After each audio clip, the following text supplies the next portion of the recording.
Welcome to the Sentinel Report. Alex Newman, your host here. Thanks so much for joining us on this beautiful January 22nd that the Lord has made. It's a great day to be an American. It's a great day to be alive. Today's actually January 24th.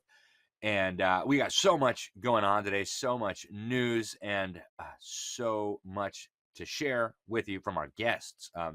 Two people involved in the legal process, one lawmaker, one lawyer working with lawmakers, and so much going on. Efforts at the state level to stop the globalists joining forces with Trump's efforts at the federal level. And then we have, of course, efforts to protect our unborn neighbors from abortionists. We'll start like we always do with a word from the word. This comes out of 2 Timothy chapter 2, verse 15. The Bible reads, "Do your best to present yourself to God as one approved, a worker who has no need to be ashamed, rightly handling the word of truth." And that's a good reminder to us all, folks. Now, going to Washington, D.C., we've got President Trump yesterday signed an incredible executive order banning all federal agencies and departments from creating, promoting, being involved with central bank digital currencies.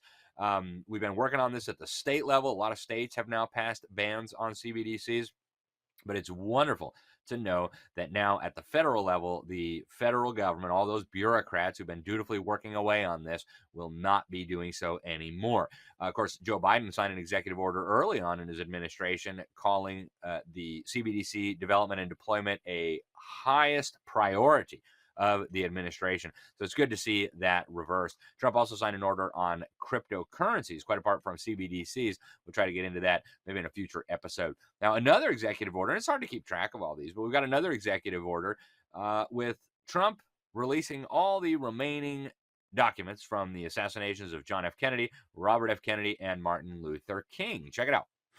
Lastly, sir, we have an executive order ordering the declassification of files relating to the assassinations of President John F. Kennedy, Senator Robert F. Kennedy, and the Reverend Dr. Martin Luther King Jr. That's a big one, huh? A lot of people are waiting for this for years, for decades.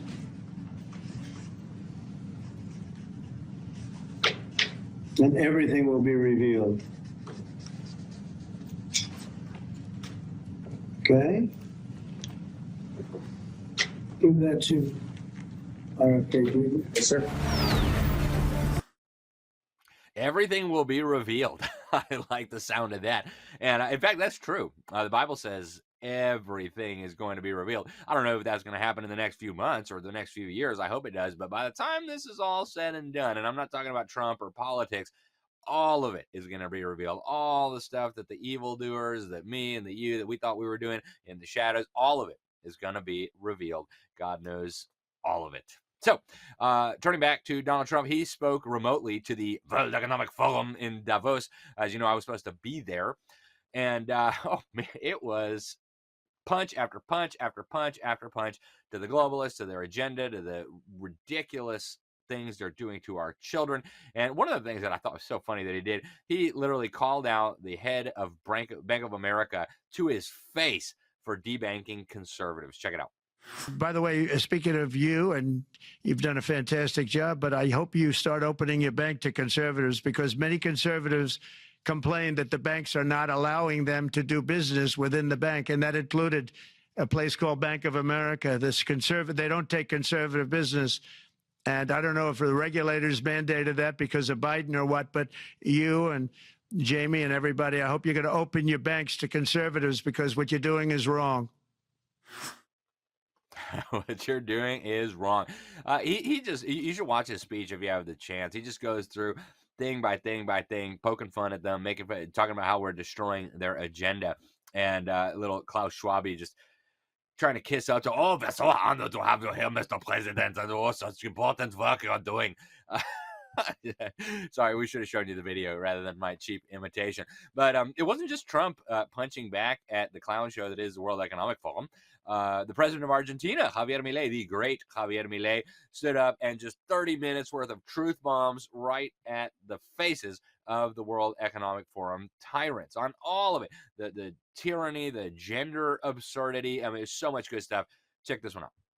And these forums promote the LGBT agenda, attempting to impose the idea that women are men and men are women simply based on self-perception. And they say nothing about when a man dresses as a woman and kills his opponent in a boxing ring, or when a male prison inmate claims to be a woman and ends up sexually assaulting women in prison. In fact, just a few weeks ago, there were headlines around the world regarding the case of two gay Americans who championed the banners of sexual diversity and were sentenced to 100 years in prison for abusing and filming their adopted children for more than 2 years. I want to be clear. When I say abuse, this is no euphemism, because in its most extreme forms, gender ideology is outright child abuse. They are... Wow, gender ideology is outright child abuse. He also said they are pedophiles. So really strong words from the president of Argentina. And full disclosure, when I saw Javier Milei get elected in Argentina, I thought this is going to be good. So I bought into a fund that invests in just Argentina. And I'll tell you what, it's going gangbusters. So all the predictions that the sky would fall and doom would rapidly destroy Argentina have been proven false. Freedom works, ladies and gentlemen. And protection of children is essential. Now, Milei also didn't just save his wrath for the clowns at the World Economic Forum. He also took aim at the liberals running the United Kingdom. In particular, their deliberate efforts to suppress the truth about Muslim gangs grooming and raping little British girls. Check it out. Is it not true that right now, as we speak, in the UK, citizens are being imprisoned for exposing horrifying crimes committed by Muslim migrants, crimes that the government seeks to conceal? Or didn't the bureaucrats in Brussels suspend Romania's elections simply because they didn't like the party that had won? Faced with each of these discussions, wokeism's first strategy is to discredit those of us who challenge these things, first by labeling us and then by silencing us. If you're white, you must be a racist. If you're a man, you must be a misogynist or part of the patriarchy. If you're rich, you must be a cruel capitalist. If you're heterosexual, you must be heteronormative, homophobic, or transphobic. For every challenge, they have a label, and then they try to suppress you by force or through legal means. Because beneath the rhetoric of diversity, democracy, and tolerance that they so often preach, what truly lies is their blatant desire to eliminate dissent, criticism, and ultimately freedom, so they can continue to uphold a model in which they're the main beneficiary. Yikes. You go, President Milei. That was fantastic. And I think the American people stand with you. And so nice to just go right into the belly of the beast and tell them to their faces. Now, the World Economic Forum has a new report out. It was released to coincide with their little meeting in Davos. And they said there's a few jobs that are really, really at risk from the AI explosion. Bank tellers, cashiers, postal workers, administrative assistants, they expect a drastic decline in those by 2030. That's according to the Future of Jobs report. They estimated that new job creation and displacement would amount to almost 1 in 4 of today's total jobs. But they also said that 170 million jobs should be created. So they expect a net growth of 78 million jobs by 2030 with this emergence of AI. We'll see how that goes. They base this on data they acquired from, they say, 1,000 global employers representing more than 14 million workers across 20 industries. And we'll see how those predictions hold up. Now, Larry Fink, who is on the board of trustees for the World Economic Forum, also the head of BlackRock, one of the most evil corporations in the world. Yeah, you wonder why all the American companies went woke and destroyed their reputations and burned their shareholders and laughed at their customers and totally ruined themselves. Yeah, that was Larry Fink at BlackRock. Okay, he just said on CNBC that, yeah, we're going to tokenize everything. Check it out. As a huge believer of crypto and blockchain and tokenization, I want the SEC to rapidly approve the tokenization of bonds and stocks. Yeah.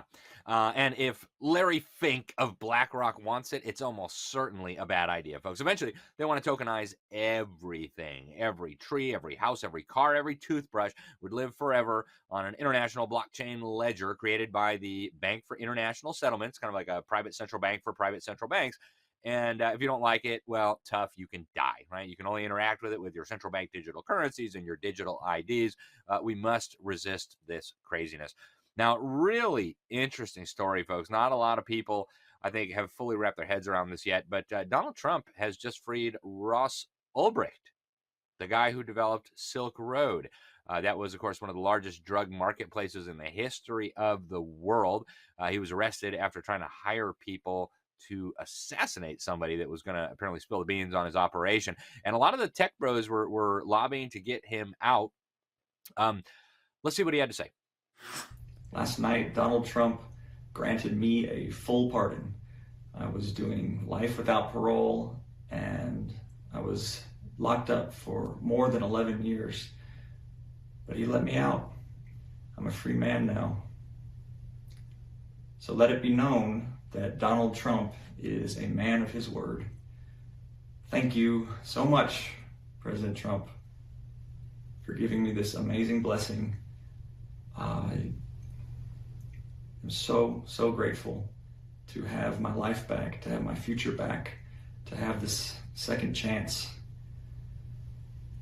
This is such an important moment for me and for my whole family. It's an important moment for everybody who's been working for this for years. This is a victory, and it's your victory too. And this is an important moment for everybody, everywhere, who loves freedom and who cares about second chances. Very touching, gotta say. And maybe we'll have more on that story. We're actually going to try to reach out to Mr. Ross, and maybe he wants to join the show. We'll see if he wants to come on and share a little bit about his story. It's a fascinating tale indeed. Now, the former head of Planned Parenthood, Cecile Richards, has died at 67 from a particularly nasty form of cancer. A lot of pro-life leaders, many of whom were actually targeted ruthlessly as a direct result of her efforts. They did express their condolences to the family, but they did recall her leading role in the slaughter of millions of unborn children, the sexualization of many millions of children. So we hope that she repented of this wickedness before going to meet her maker. But a lot of Senate Democrats have not repented. In fact, they just voted to block a bill that would protect babies who were born alive after abortions. Literally every single Democrat voted this week against this common sense measure that would have required doctors and hospitals to provide medical care to babies that they were trying to murder, but that somehow survived. And by the way, there are quite a few of these people who have survived abortions. The law would have been called the Born Alive Abortion Survivors Protection Act. They needed 60 votes to be able to move this forward, but they didn't get it. 52 to 47, mostly Republicans voting in favor. One senator was gone for a family emergency, but wouldn't have made any difference. And currently, there are no criminal penalties if a doctor tries to murder a baby, that baby survives, and then they just let it sit there and die a horrifying death.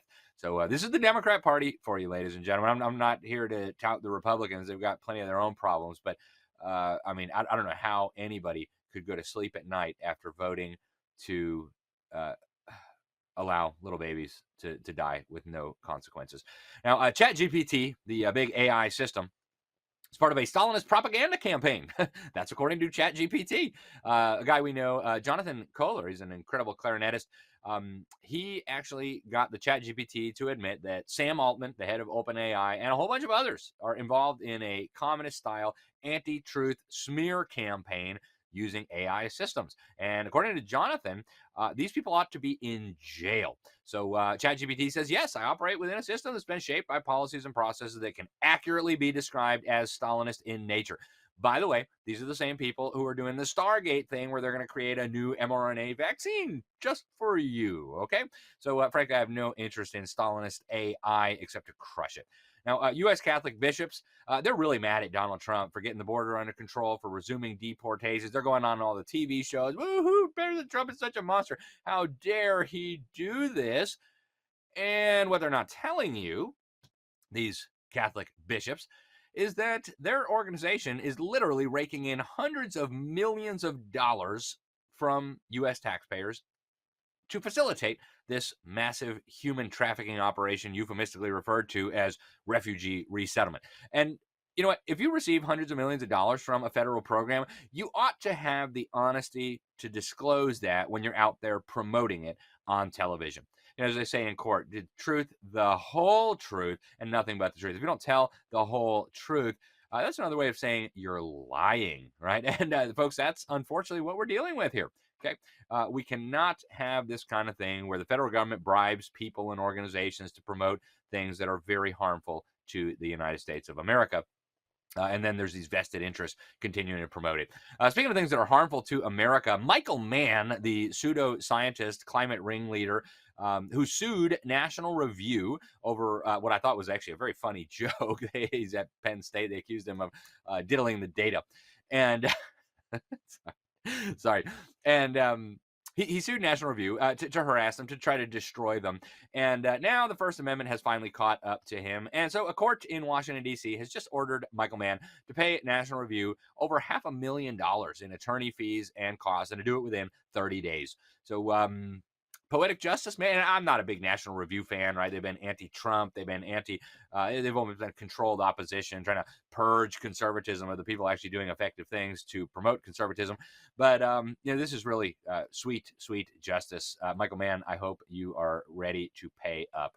Now, Puerto Rico asking for Donald Trump's assistance after the dictator of Venezuela threatened to invade. Okay, Puerto Rico is, of course, part of the United States, and their new Republican governor is drawing attention to the fact that this clownish communist strongman in Venezuela is making military threats against Puerto Rico to liberate it. And so we ought to keep our eye on that. I was just in Puerto Rico last year. These are wonderful, beautiful people. And so we do hope that the communist dictator of Venezuela will have the sense not to do anything really dumb.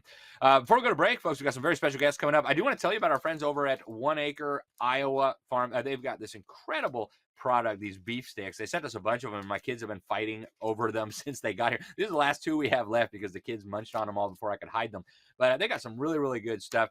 And if you use the promo code Newman when you go to their website, you're going to get a 10% discount on these amazing natural beef sticks. They're grown with regenerative farming, none of the pesticides, none of the filthy, nasty stuff. It's just pasture-raised, grass-fed beef from regenerative farms. They've got all kinds of great flavors, mixed mushroom, they've got hot honey, they've got original. These things are amazing, folks, amazing snacks. And if you sign up for like a subscription, you're going to get 20% off plus the 10% off with the promo code Newman. So get over there and check it out. It's 1acreiowa.com, 1acreiowa.com. These are some great folks, and these are some great beef sticks. So check it out. Stay tuned. We're going to be right back with a legislator from North Dakota who's fighting to keep his people safe from the United Abominations. Stay tuned. Your children are your legacy. Treat them as such. When you homeschool with Classical Conversations, they connect you with a local community of like-minded families who not only learn together, but do life together. They equip homeschool parents just like you, or grandparents, with the confidence to raise bright, observant students who have a lifelong love of learning. Please visit classicalconversations.com/LSM to learn more. We're living in World War III, an all-out attack against the Christian church, the Christian faith, and families everywhere. With over 80% of professing Christian teens abandoning the faith by their early 20s, it's clear we're in a spiritual battle for our very lives, and those of every generation after us. Hosea 4:6 says, "My people perish from lack of knowledge." That's why GTI created our new You Are What You Think Biblical Worldview package, combining short video teachings along with textbooks, all designed to equip you and your family to discern the good ideas from the evil. Enjoy vibrant discussions over the critical issues of the day using the Bible as your guide. Go to gtimin.com, click the blue banner at the top, and enter the coupon code Newman at the checkout to receive this powerful series for only $99. That's gtimin.com, click the banner at the top, and enter the coupon code Newman at the checkout. Or purchase it directly from libertysentinel.org. Welcome Welcome back to the Sentinel Report. Alex Newman, your host here. Thanks so much for being with us, folks. And please do go check out our sponsors. I mean, they literally pay the bills. They keep the staff paid. They keep the kids fed. And we can't do it without them. And trust me when I tell you, we would not have them here if they weren't great. In fact, we regularly turn down advertisers who offer us a lot of money because we can't have full and total confidence in what they are selling. So go check it out. You can find our sponsors tab at libertysentinel.org. You can find all of the great companies and ministries and organizations that help us do what we do. Now, we have a huge problem when it comes to globalism. The UN is increasingly trying to dictate everything, right? When they originally set it up after World War II, it's just about keeping the peace. Well, my colleague Andrew, who you know well, and I went to the Summit of the Future last year at UN headquarters, and they said, forget the peace. Now we want the economy, the education, the environment. All nations must submit to the decrees of our International Court of Justice. They want to not just run our countries, they want to run our lives. And thankfully, at the state level, at least, a lot of action is happening. And of course, now with Donald Trump in office, he's literally taking a chainsaw to this. As we reported last episode, we were now out of the WHO. We just canned the so-called Paris Agreement. But we have a lot of opportunities at the state level to put this stuff in law to protect our people. And one of the men trying to do that is my friend, North Dakota Representative Jeff Hoverson. He's a pastor. He's a father of 6. He pastors at Living Word Lutheran Church. He lives in Mina, North Dakota.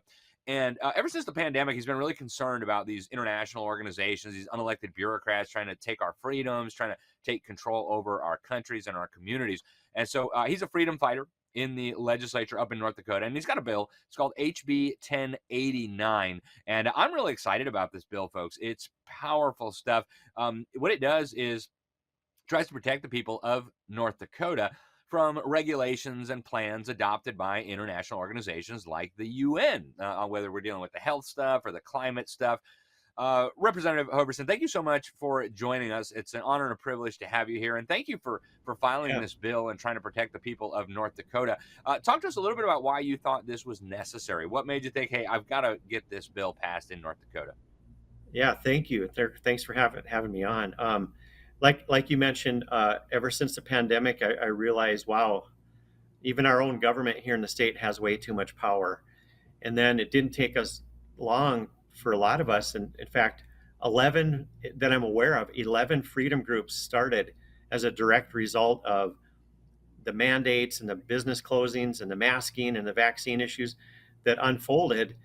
And it really woke us up here in North Dakota. Unfortunately, it hasn't awakened enough of us up. But I did last session put in successfully 2 short walls, at least blocking any international health regulation and any climate change regulation. This year, the idea came from Oklahoma. I think it was the state that I modeled after. I thought, we really ought to.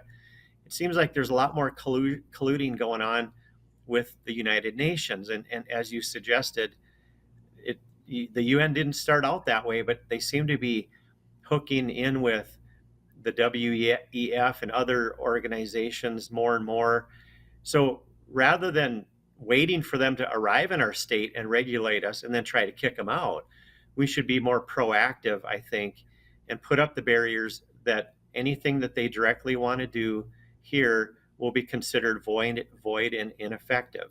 We can make up our own laws if we want, but we're not going to. We shouldn't let people that were not on our ballot to vote for regulate us. Yeah. And I mean, that seems like such a simple, common sense proposition, Representative. Louisiana just passed a huge law signed enthusiastically by the governor, protecting the people of Louisiana from this nonsense. Over a decade ago, the state of Alabama unanimously, every Republican and every Democrat voted for a bill to ban the UN's Agenda 21 and their sustainability programs within that state. And yet in North Dakota, which is a very conservative-minded state, you're running into some headwinds there from even some people ostensibly in the Republican Party. Talk to us about what happened at the hearing recently. Well, the hearing, I was hoping we could get you to testify online, but I found out that morning that committee doesn't take online testimony, so I had to kind of punt on my own. But what happened was there was a lot of heartburn about the parts of my bill that wanted to bring the federal government in there as well to say, even if they do it indirectly through the federal government, it would still be considered ineffective and unenforceable. Well, I took those two out and just reduced the bill way down to just the UN. I tried to make it more clear, and it still got a do not pass out of committee 8-3. So I think I maybe gained 3, which is something, but hopefully I'm hoping it's uphill when we get on the floor, because this committee is a lot more critical of these kind of bills anyway. I've had my experience with them before, mainly because I don't think they follow the same news outlets as some of us do. I don't know why, because it does seem very common sense. Why would we want the UN to come into North Dakota and regulate us? Yeah, they don't believe the Article 6 supremacy clause the way we do either. So but it still has to go on the floor, and it's not over yet.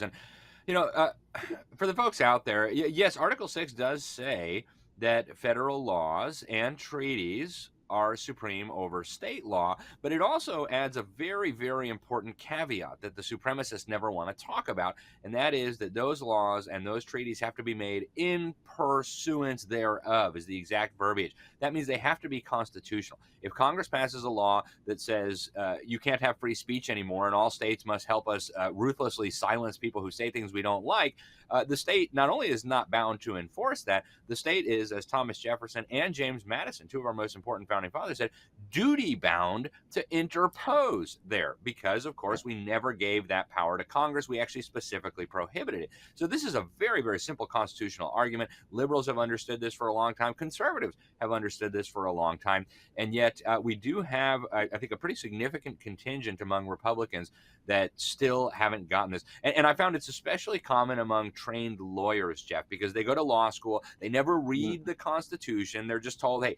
case law, case law, case law, uber alles. And they're not actually thinking about what the text of our Constitution says. They don't realize that the state retains sovereignty over a huge array of areas. So you guys have this going to the floor of the state legislature here very soon. What do you expect from your colleagues, and what are you doing to try to get support for this bill, other than coming on shows like this and talking to people? Well, so far right now, talking to people, talking to other legislators.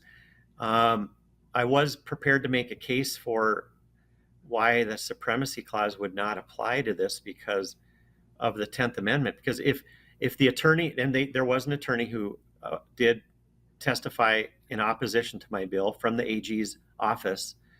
So you're right. If her interpretation is correct, then in my mind, there's no use for the 10th Amendment.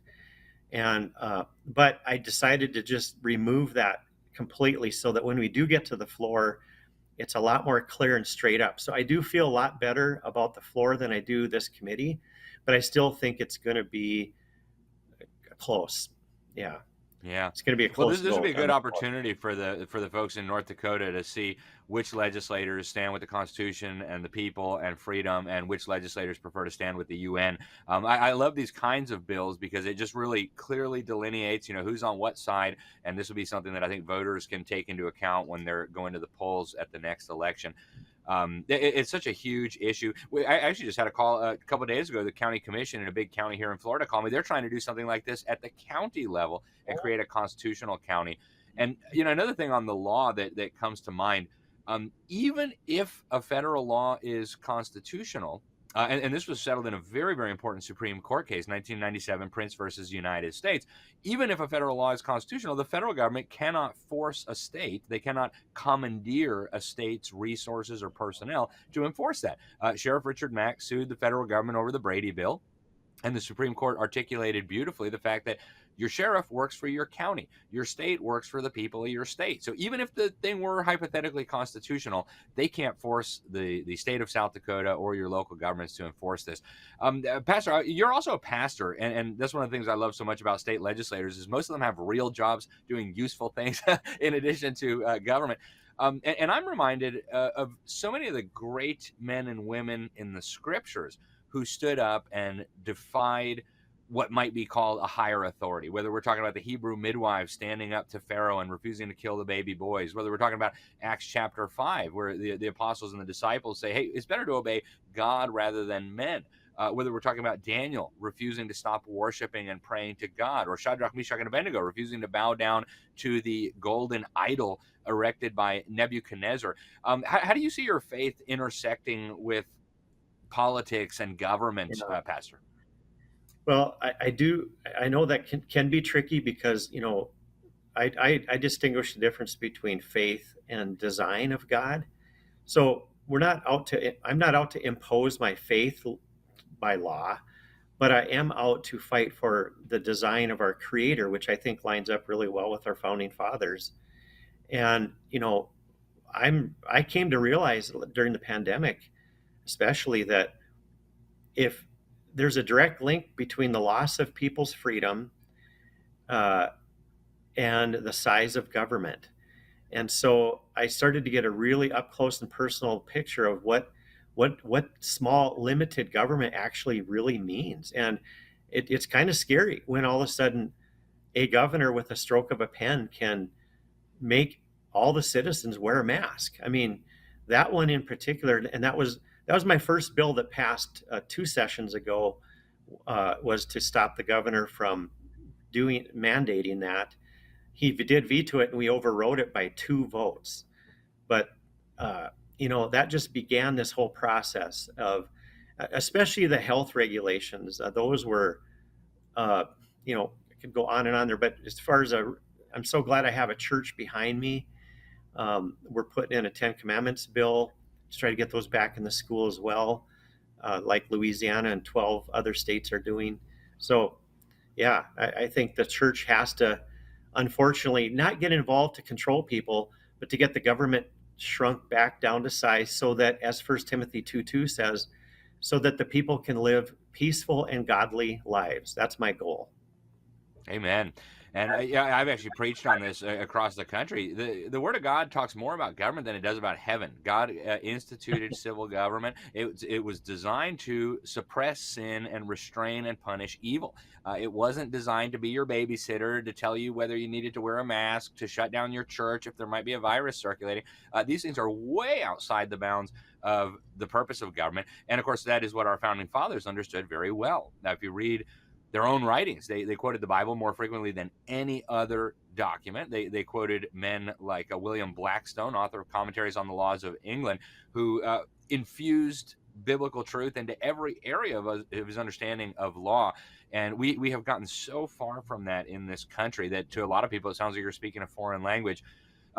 Jeff, I do want to ask you, we didn't talk about this beforehand, but of course, your former governor has been nominated by President Trump, Doug Burgum, to serve as Secretary of the Interior. I don't know much about the guy, but I did see on social media he was running around with Bill Gates, and that concerned me a little bit. You probably know more about your former governor than I do. What should the American people expect from him? Is he a decent guy? Well, politically, no. I mean, as a person, sure. I don't know him that well, but politically, he would fit really well in the more leftist camp, the more rhino camp, I guess. And he had record growth of government every single session, record budgets to the billions that we weren't used to. He got involved in directly campaigning against his own party, like Republicans, in order to bring in rhinos. So I think if you ask most people here, when we were able to appoint however many delegates to the national, usually the governor and the 3 senators here, or the senator and the reps, are automatically voted in. They're at the top of the ticket. Well, at our Republican convention, none of them made that list. So that tells you the people were tuned in.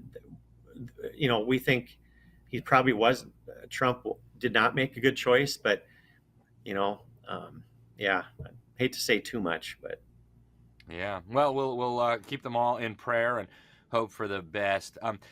Pastor, before we let you go, most of our viewers and our listeners, of course, are not in North Dakota, but I wanted to bring you on because this is an issue that affects all of us in this country. What's your advice, parting words for the great folks out there across the United States and even around the world who want to get involved, who want to be protected from international rogue bureaucrats telling us what to inject in our bodies and what to put on our faces? What do you say to them? How can they get involved?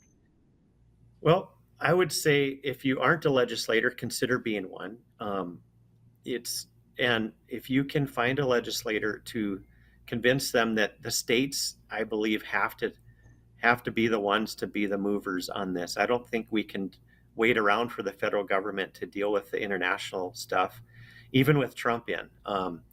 And like whoever you referred to earlier, the counties even, I think we have to start taking more steps. For example, we have another bill here. I'm not carrying it, but another bill that would keep foreign adversarial countries from owning property. We've already had trouble with that in North Dakota as well, from owning property or running businesses in our town. So I think we're too used to saying, well, that's federal government issues, but I think the states have to start taking the bull by the horns at this point. Amen. I couldn't agree with you more. Pastor, Representative, thank you so much for what you're doing in North Dakota. Thank you very much for taking time from your schedule to join us today. We really appreciate it. I hope we can get you back with good news on this bill and many more in North Dakota. Thank you, sir, and God bless you. God bless you too. Thanks, Alex. Thank you so much. All righty, folks. Let that be a really significant lesson, guys. We can all do stuff in our own spheres of influence, and maybe you can run for office. Even if you don't want to run for office, maybe you can reach out to your legislator and let them know these are issues that are important to me. I'm not concerned about what the fake media is saying. I am concerned about the UN trying to dictate what should happen in my community, and that's what we would like you to work on. So these are good conversations to be having, really, really important stuff. And I'll tell you what, I'm really encouraged by how many people across this country are starting to understand this, how many legislators, lawmakers at the local, state, and federal level are starting to get it. So be encouraged, ladies and gentlemen. Let us keep working for the cause of truth and righteousness and justice. Stay with us. We're going to be right back here on the Sentinel Report with much more.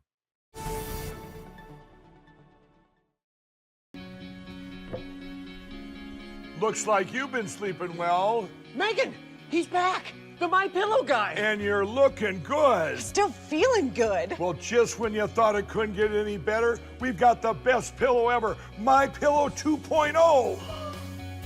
When I invented My Pillow, it had everything you'd ever want in a pillow. Well, now there's new technology that makes it even better. My Pillow 2.0 has my patented fill combined with a cooling fabric with temperature regulating thread. My Pillow 2.0 is truly the next generation of My Pillow. The best sleep just got even better. Whether you have a MyPillow or not, you need to get the brand new MyPillow 2.0. Call or go to MyPillow.com now. Use your promo code, and for a limited time when you buy one, you'll get a second one absolutely free. You're sleeping even better. And cooler, too. And you're looking good. Feeling good. I knew you would. Welcome back to the Sentinel Report. Alex Newman, your host here. Thanks so much for staying with us. I told you we had another great segment planned for you, and I don't think this will disappoint. Obviously, Trump has been doing a lot on the pro-life front, despite not necessarily marketing himself as super pro-life during the campaign. He's just issued a bunch of pardons for people who were persecuted by the Biden regime for their activities on behalf of the unborn. Also, a lot of smaller actions happening, abortion websites at the government level going down. And of course, J.D. Vance is going to be appearing at the March for Life.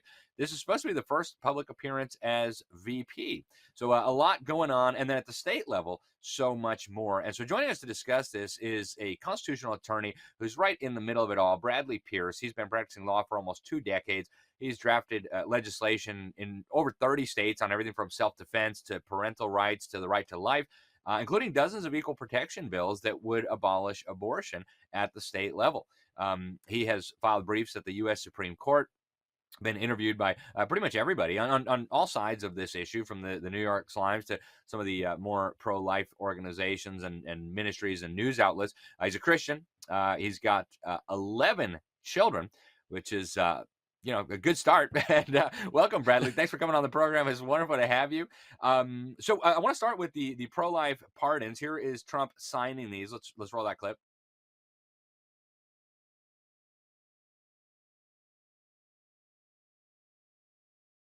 So Bradley, what do you make of this? Are you pleased to see this? Is it enough? Well, certainly glad to see it. It's something that these folks were obviously targeted simply because they're trying to stand and defend preborn children.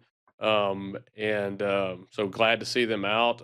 Some of them are friends of mine, and so I was glad to see them getting out of there and getting this cleared off of their record. And so that's great. It's definitely not enough, though. I mean, it's certainly wonderful for these folks, and I'm definitely seeing that justice is done. But injustice is still being done to our preborn neighbor in every state in this country, and there's a lot of work to do. Yeah, I couldn't agree with you more. Now, we've got the March for Life going on. J.D. Vance is scheduled to speak there. And I know you've been critical of some in the pro-life movement. What are your thoughts on this March for Life? Obviously, it's a huge event. The media likes to try to ignore it. But what do you make of this? And what are some of your broader concerns with the movement generally? Well, I mean, I'm not sure what all is going to be happening and said at the March for Life. I don't have any particular criticisms of people marching in support of a good cause. But that, what we do has to be translated into action, right? I call myself an abolitionist, as many do, because we're not just pro-life for life, although we should all be for life. But what does that actually mean? What do we want to actually happen? What we want is the actual abortion to be abolished, for it to be illegal, for it to be illegal for everyone to murder anyone, to criminalize abortion as homicide, just like it's illegal to murder me or you as born people. It should be illegal to murder people before they're born as well. And so we haven't really seen the pro-life movement and these kind of marches turn into that kind of action. In fact, we've seen many of these organizations, including the actual March for Life organization that organizes it, seen them actually opposing bills of equal protection around the country.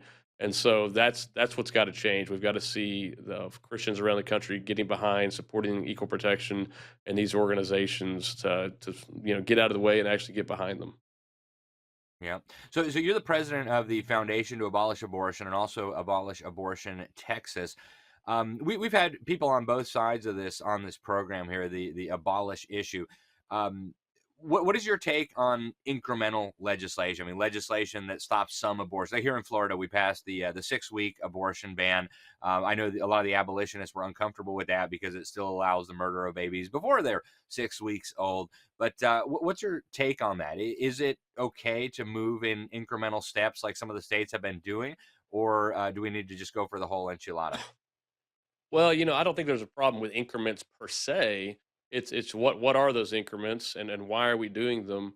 And are they showing partiality in judgment, or are they denying equal protection? If they're explicitly saying in there this doesn't apply to the mother, mothers can still do abortions, then the practical effect of that, not only are those really unbiblical and unconstitutional, but the practical problem with that is then it leads a lot of well-meaning pro-life Christian people into this sense of victory, like we now have in 14 states where we have bans from conception, so-called bans, but they have the exact same provisions that say this doesn't apply to the mother.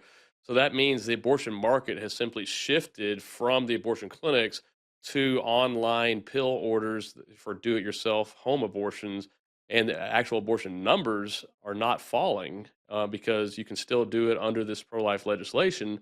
But the problem is now, because of these increments of partiality, now all the good, the churches, the Christians, the well-meaning people, they think that we've taken some giant step forward in protecting babies when we really haven't. And so that's why it may seem like a victory, but abortion numbers nationwide have not gone down. They're higher than they've been in over 10 years. But a lot of pro-life people think that we've won some great victory when we haven't.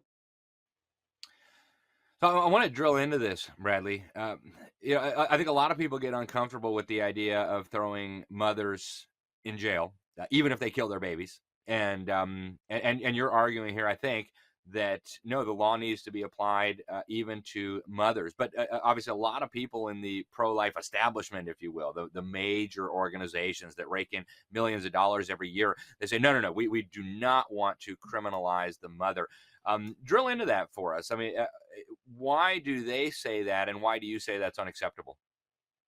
Yeah, and certainly we don't think that mothers should be singled out like anybody else. But the problem is that the pro-life movement and their bills that they've been writing, they single out the mother for special immunity. Like if a man, if he gives an abortion pill to his girlfriend without her knowledge, she takes it, he can be tried for murder. But if she does the same thing of her own volition, then she has total immunity, no matter how much she's not coerced, she's willful, she knows what she's doing. She could be the president of Planned Parenthood herself taking it, and the pro-life movement's laws say that that's totally legal. She has total immunity to do that. So what we believe is that everyone should be equally protected by the laws, whether you're born or not, and everyone should be equally subject to the law, whether you're male or female. And that's what then allows our justice system to decide on a case by case basis what justice is in each situation, just like we do with the homicide of born people. And we have a lot of due process in that you have presumption of innocence. State has to prove beyond a reasonable doubt your guilt. There's lots of defenses. If you're under duress, forced into it, obviously you're not guilty. Or if someone's coercing you into it, okay, well, let's go after that person. All of that, justice system that protects our lives should be the exact same justice system that protects preborn children, and no one should have a license to kill. And realistically, Bradley, I mean, just even assuming somebody watching says, I agree with that, we've got to do this. The reality is, and you and I both saw this in the last election, even in our Republican, supposedly conservative states, voters were at the very least friendly to the arguments of the abortionists. Several conservative Republican states enshrined abortion rights, they like to call it, in their constitutions. So what's the path forward here? A number of different things need to happen. This is really both the fault of the Christian church in America, pastors not teaching biblically what the Bible has to say about this and how the civil government needs to deal with it. This is a problem culturally. This is a problem even politically, that the Republican Party has been inconsistent on this. That the pro-abortion Democrats are very consistent. They believe that it's a clump of cells, and even if it is a baby, the mom's rights trumps the baby's rights, and therefore there should be no laws restricting that whatsoever. Whereas we believe on our side that no, it is a baby from the moment of conception, fertilization, and so we need to act like it, right? If that is a baby, then let's protect them with the same laws protecting babies, born people, right? That's what consistency would look like. But that's what the Republican Party has been running from across the country for a while and being inconsistent on. But the answer is we've got to be consistent on this, because we're sending mixed messages, and that's why we've been doing this since 1973 and even before then, and we're not going a good direction. And it's because we've totally jettisoned what the Bible says, even what the Constitution says, what logic says. And instead, we're allowing the pro-abortion side to actually kind of dictate and kind of play us. They're like, oh no, you're just extreme. You hate women, and we allow, like, oh no. Look, no, we don't. Look, we're even going to give women total immunity to do this, and we've got to stop letting our policies be dictated by people who support murdering children. Yeah. But to play devil's advocate here, which is never a comfortable position, all the high-priced GOP consultants are telling these candidates and these party leaders, hey, if you take a strong stance on this, you're going to alienate suburban women and you're not going to have a coalition to win. So, why don't you just be moderate on this, chill out a little bit. Don't talk like that. Maybe you can get in and do a little bit of good. Do you think in any case, Republicans just need to go full speed ahead, even if it means hypothetically losing elections for the foreseeable future? What's the point of gaining power if you're not willing to use it to protect innocent life, the most fundamental function of government? So often that's one of the problems with Republicans is, we're like, we got to get in power, and then we get in power, and it's like, oh no, we can't can't use that power, otherwise we may lose the power. Like, you know what? God has you here for such a time as this. You need to use the power, and the Democrats are willing to, have some short-term losses to achieve long-term victories, and that's what we've got to be willing to do. Could it hurt us at the polls to stand up for equal protection, stand up for preborn children? Possibly. I'd like to see us actually do that, so we could see if that actually happens. But right now, we also have someone like President Trump, who a lot of people follow his lead. Whatever he says, that's the way we should go. And so he has a real opportunity to bring the Republican Party in line with what the Constitution says, what the Bible says on this. And I think a lot of people would follow. So do you think the Constitution, which does, of course, guarantee equal protection, and the founding fathers said in the Declaration of Independence that government exists to protect rights, the right to life. Of course, the Bible says, "Thou shalt not murder." Do you think the Constitution mandates essentially protections for the unborn? I do. I think it's very clear that, we've been saying on the pro-life movement side for a long time that a fetus is a person. Well, then if they're a person, then the same laws that says that was passed after the Civil War says you cannot deny equal protection to any person. Well, then if they're persons, then you can't deny them equal protection. No state shall deny equal protection of the laws to any person. And so that's something that needs to happen across the country. That's what we did with slavery. There were states that disagreed with that. That's why we had to pass the 14th Amendment, because they didn't agree with it. We did it in order to protect every single person, and so that's what we should do today.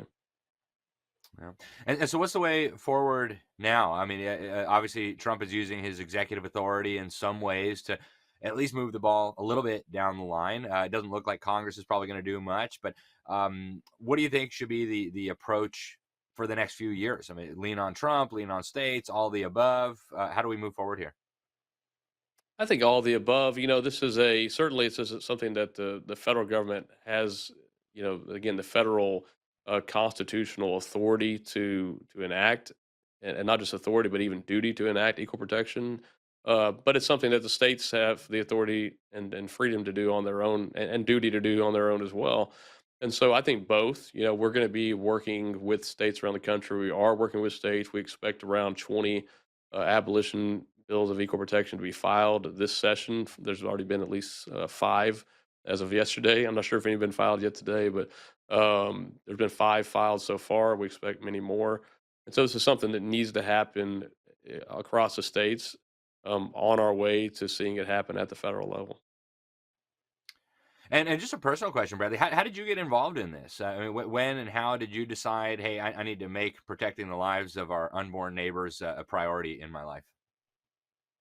Yeah, I've been practicing law for about 9 years, and really just started, I've been working on legislation, really started looking at pro-life legislation and seeing that it seemed like we were bowing down to Roe versus Wade when I believed it was illegitimate. We shouldn't have been treating it as legitimate decision. Even the Supreme Court eventually agreed that it's unconstitutional.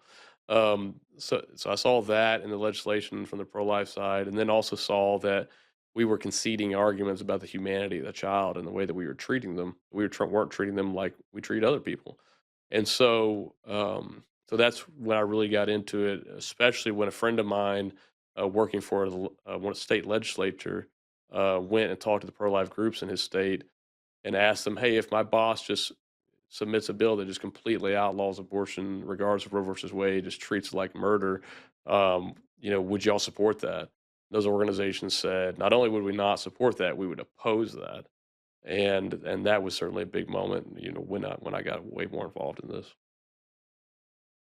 Seen that even in my home state of Florida. A lot of the big pro-life groups came out very strongly against efforts to enshrine those types of things in our Constitution, and just hard to make sense of. Bradley, we're almost out of time. What's the best way for people to follow you, learn more, support you, keep up on the latest developments in this fight? Yeah, they can follow us on all the social media for Foundation to Abolish Abortion. They can also go check out our latest project, abortionfree.com, where they can watch 6-episode docuseries about the current state of abortion here in America, what's really going on, and what Christians should be doing about it. So they can go check that out at abortionfree.com.